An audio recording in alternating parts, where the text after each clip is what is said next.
No i dzisiaj sobie pomówimy o Native Americanach, czyli o Indianach, prawdziwych mieszkańcach Ameryki. Oczywiście na live ja dosyć dużo e, było tam tematów poświęconych Indianom i z Ameryki Północnej, i z Ameryki Południowej. Jak ktoś lubi te tematy indiańskie, to polecam, żeby tam sobie zajrzał. Tam na pewno znajdzie masę tematów, moi drodzy. I teraz sobie startujemy z takim krótszym przybliżeniem. Ja wiem, że to jest temat rzeka. Chodzi mi o temat kosmologii i mitologii rdzennych ludów Ameryki i o takiej strukturze wszechświata w tych wierzeniach Indian, ale to jest dopiero wstęp. Te tematy będziemy troszeczkę ciągnęli. Więc kosmologia rdzennych ludów Ameryki to taki, bym powiedział, złożony system wierzeń, który opisuje strukturę wszechświata, relacje między światami, ale też i rolę bogów i duchów. Wiele w ogóle tradycji indiańskich zakłada, że istnieje trzech sfer rzeczywistości, czyli świata ziemskiego, świata niebieskiego oraz świata też podziemnego. No i dzisiaj chciałbym omówić te podziały, ich funkcje oraz wpływ na kulturę i duchowość Indian właśnie, opierając się w sumie na takich badaniach antropologicznych i badaniach etnograficznych. Po pierwsze, jak wygląda podział kosmologiczny tych trzech światów w wierzeniach Indian?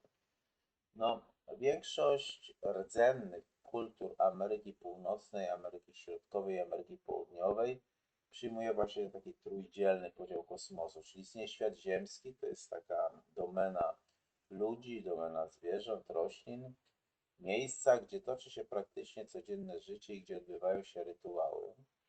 Istnieje również świat niebiański, czyli siedziba bóstw, duchów i przodków, no i oczywiście też istot nadprzyrodzonych.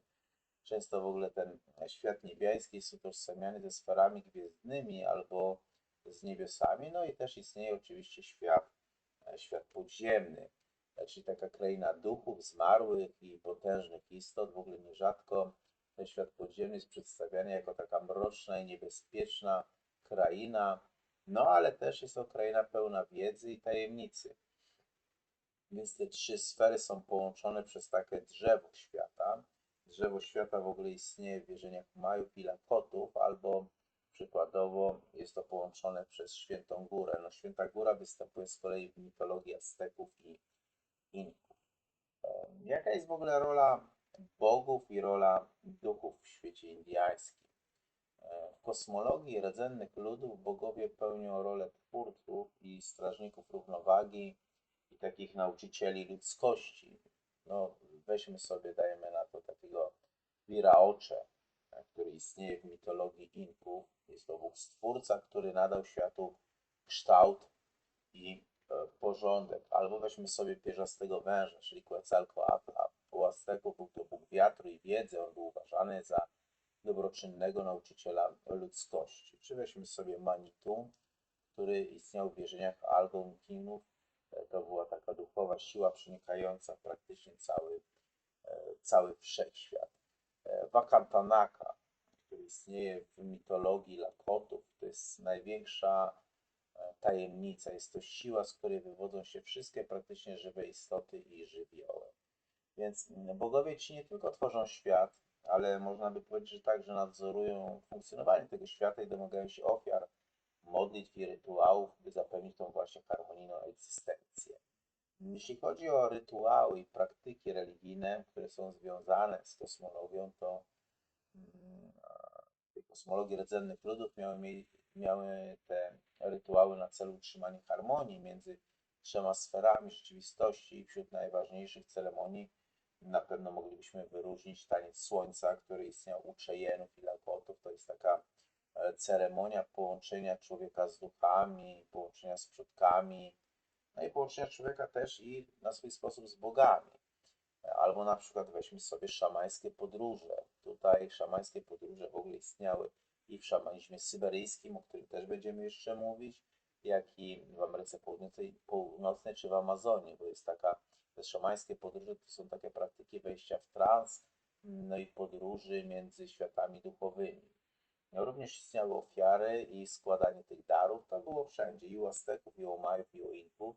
I ofiary z ludzi, i zwierząt miały na celu zapewnienie tej kosmicznej równowagi i przebłaganie duchów. Wielu w ogóle badaczy, w tym m.in. Migran Elaide, zwraca uwagę na te właśnie analogie między tymi praktykami rdzennych ludów Ameryki, a również innymi szamanizmami na świecie, na przykład szamanizmem syberyjskim.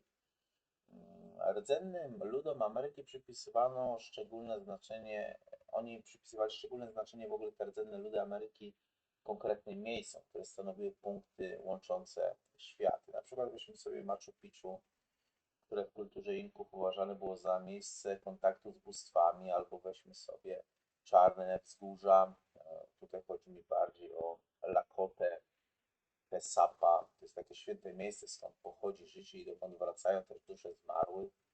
No, albo możemy sobie wziąć przykładowo piramidy w Teotihuacan.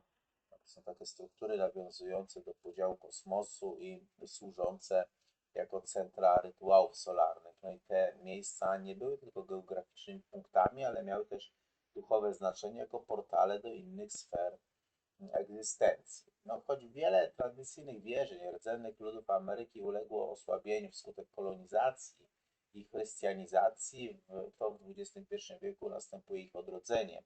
Takie ruchy jak Native American Church, czy w ogóle neopogańskie rekonstrukcje mitologii Majów i Inków przywracają dawną duchowość. Naukowcy tacy jak przykładowo Vin Deloria Jr. oraz współcześni antropolodzy badają wpływ tych wierzeń na ekologię, no i samookreślenie rdzennych społeczności, prawa do ziemi. Kosmologia rdzennych ludów Ameryki, powiedziałbym, że stanowi niezwykle bogaty system wierzeń, w którym przenikają się koncepcje trzech światów, obecność bogów, duchów, no a także świętych miejsc jako łączników między sferami egzystencji. Znaczenie tych tradycji jest wciąż istotne, no a ich ponowne odkrywanie stanowi ważny element tej tożsamości rdzennych ludów, nawet i współczesnej Ameryki. Temat związany z Indianami, z rdzennymi mieszkańcami obu Ameryk będzie tematem ciągłym, przynajmniej w tym roku u nas na kanale i myślę, że warto, żeby ten temat właśnie między innymi jakoś został odkryty i można było go pogłębić. Będę wdzięczny za wszelkie sugestie, za lajki przede wszystkim, no i za komentarze. Pozdrawiam serdecznie.